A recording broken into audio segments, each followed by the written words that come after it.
যে এখানে টাকি মাছের পোনা আমাদের দেশে কিশোরগঞ্জের ভাষায় বলে লাঠি মাছের পোনা। এই জায়গাটার মধ্যে লাঠি মাছের পোনা আছে অনেকগুলা।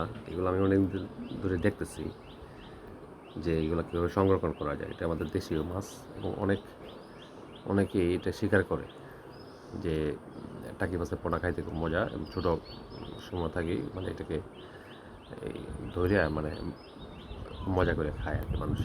যাই হোক এটার থেকে কীভাবে উত্তোলন হওয়া যায় মানে এই দেশীয় মাছগুলো কীভাবে সংরক্ষণ করা যায় এটা নিয়ে আমার একটা প্রচেষ্টা চলতেছে।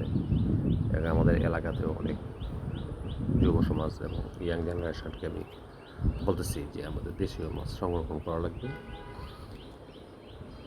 এবং এইটার বিরুদ্ধে দরকার হলে অনেক সচেতন এবং আমি অনেকটা সেমিনার করার চেষ্টা করছি যে সবাইকে নিয়ে কীভাবে এই দেশীয় মাছ সংরক্ষণ করা যায় এই চেষ্টাটাই আমার অব্যাহত থাকবে। গত কয়েকদিন থেকে দেখতেছি এখানে অনেক টাকি মাছের পোনা হয়েছে এবং কেউ এটা বুঝে নেয় যে এখানে অনেক টাকি মাছের পোনা আছে,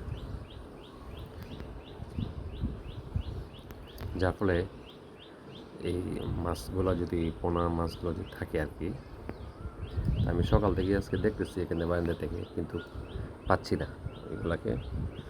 এই যে বাতাসের কারণে মানে এটা ভাসে আর কি, টাকি মাছগুলো অনেক এগুলাকে পোনা মাছগুলোকে প্রোডাকশান দেয় আর কি। এটা আমি এই অনেক দূর থেকে অলরেডি এই জায়গাটার মধ্যে টাকি মাছ পোনা আছে অনেক। আমার চোখে এই পর্যন্ত 4টা টাকি মাছ পোনা আছে পাইছি, আজকে সকাল থেকে একটাকে দেখতেছি না।